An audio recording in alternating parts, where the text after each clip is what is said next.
All right, I am so excited to finally get to sit down in person with all the members of the James Barker Band. How are you guys? We are good. I'm good. How you guys doing? Refreshed. Yeah, you guys Feeling gotta great. share. Oh, wow, double mic. Yeah. Refreshed. Refreshed. Refresh. Yeah. How pumped are you guys finally to be out playing live music again? Because you guys spent so much time together on the road, and then a couple of you became dads and got married and all that kind of stuff, but now back out like to the James Barker Band party lifestyle. Yeah. It's good to be back. I mean, you forget the chaos. I mean, just the chaos of festival season, like in a good way, because like now you get to do this like 3 days a weekend, Right. every weekend. I'm sure you're probably experiencing the same thing, Yeah. where it's like, okay, don't sleep on the weekend, get caught up on the sleep like Monday to Thursday, and then get Yep. back into it. But you forget just how big country music is and just how big music is. But like you can go and play in front of freaking 10,000 people one night and go and like fly an hour and play in front of 10,000 people the next night and fly an hour and play in front of 10,000 people, and it's just exciting. And I feel like as excited as we are, the fans are equally, if not more, excited to be back doing it. Oh yeah, for sure. Fans are like ready to party. Even if it's a 3-day festival, by day 3, they're like, we're still going. So Yeah, you guys are at LASSO though with Dirk Bentley. You recently got to finally play New Old Trucks with Dirk Bentley in Ohio, I believe. Ohio. Yeah, Belmont, Ohio. It was it's crazy because, like you said, with the pandemic, I mean, we've been working and recording and writing and doing the whole thing virtually, and so it was the first time we actually got to play it with him live, and it was a year and a bit after it had come out, which is pretty exciting. I mean, and obviously we're huge fans of Dirk's. He's been a hero of ours for a long time, and that was definitely a pinch me moment, and obviously that song going number 1. Yeah.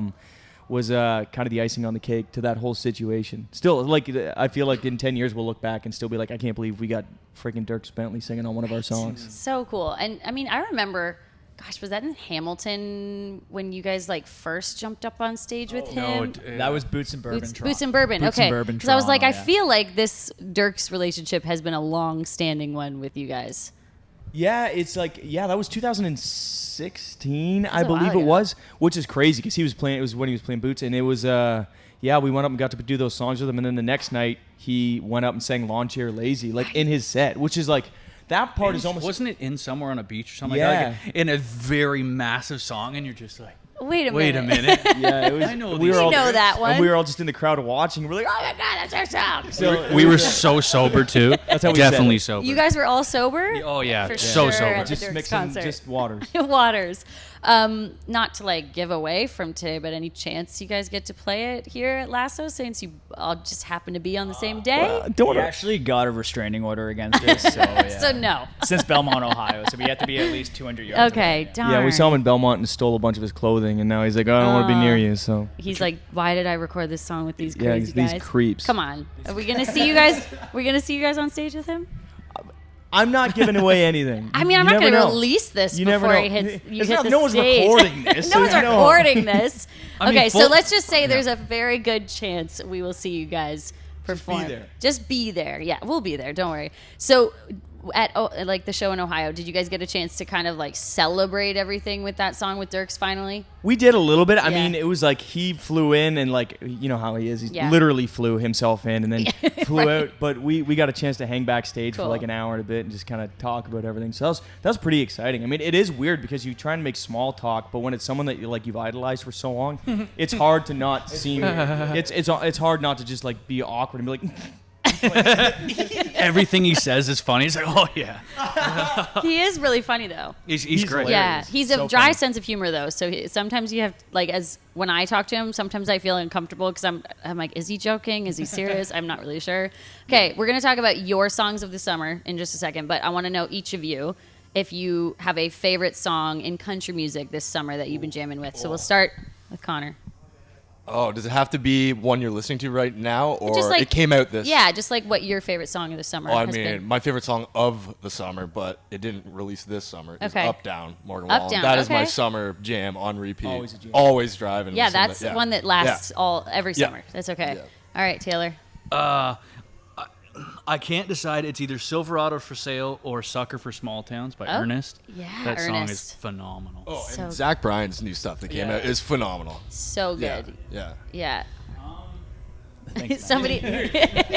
That's a hard one. I'll do the two mics again. It's probably overpowering. I really, really dig Morgan Wade.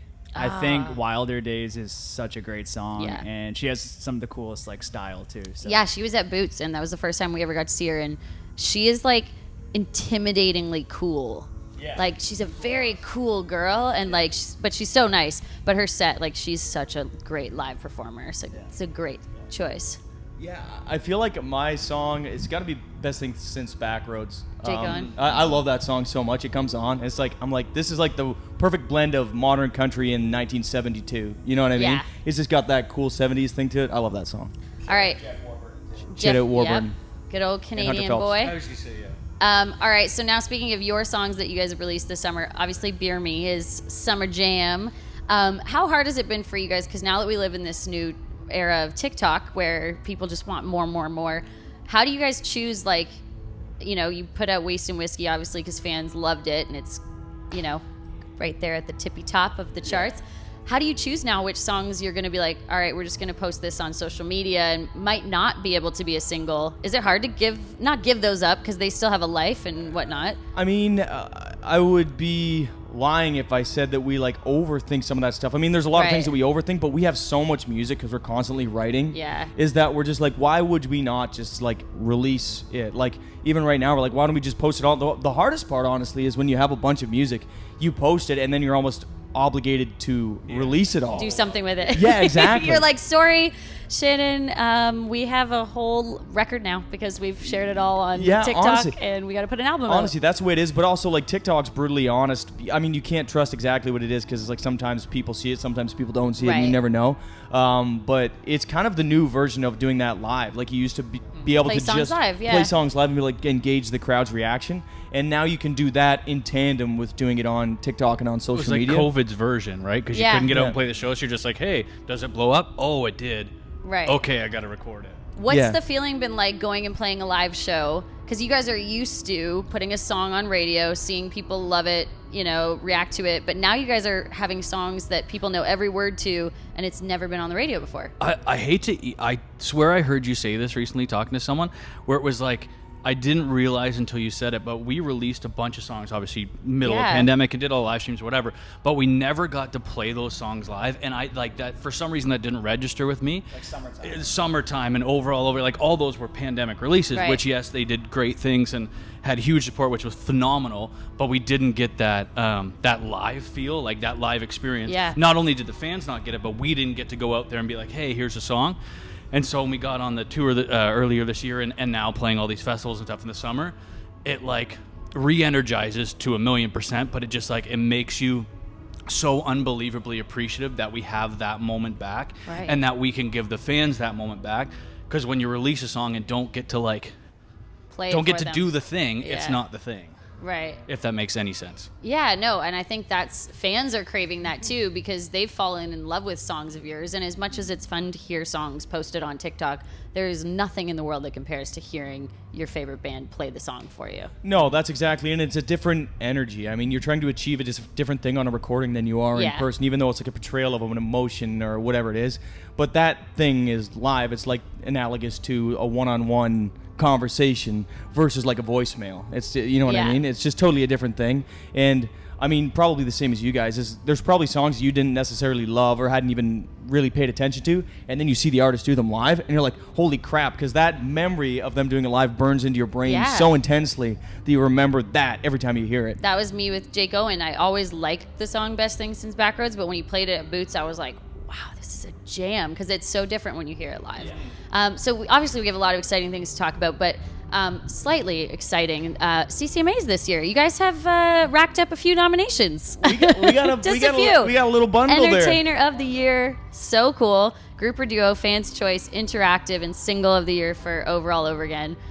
What does it feel like going into this CCMAs? Because like you guys have done really well over the past couple of years, obviously, and you've kept climbing, but I feel like Entertainer of the Year has to feel really, really good. He's like, I'll take that. Getting any nomination is always just surreal, and like we're so appreciative of it. But the two we got this year for sure was Entertainer of the Year and like Interactive. Right. And just knowing how much work, especially like James and Taylor did doing the lives every day during that time period. For sure. I think it was like 75 in a row or something. Like just seeing that and being, I think that's the first time we've ever been nominated for that. Right. And we pride ourselves on our socials, on our TikTok, and running all of our accounts and making sure it's actually like the band interacting with the fans. And so to get that one was huge. But then Entertainer of the Year was definitely the one where I was like, that'd be pretty cool to take that one home. Yeah, for sure. And just, especially the last couple years, we haven't had a lot of moments to play live for fans, so to know that like what you guys are doing is resonating with people and they're noticing, and so congratulations. Oh, thank you very much. Thank you. It's exciting to be back to a normal CCMAs too, obviously, because there was last year, but it was still a little bit like COVID-y. We're ready to party. We are ready to party. We will be hydrated. Absolutely. Yeah, we will not be drinking water. Water's all around. All right, James Barker Band on Pure Country. We had so much fun at the first ever LASSO Music Festival in Montreal. And if you want to see all the fun we got up to, click right here for interviews from Dirk Bentley, Old Dominion, Kelsey Ballerini, and more. And don't forget to subscribe to our YouTube channel over here to make sure you don't miss out on any of the fun we get up to with Pure Country.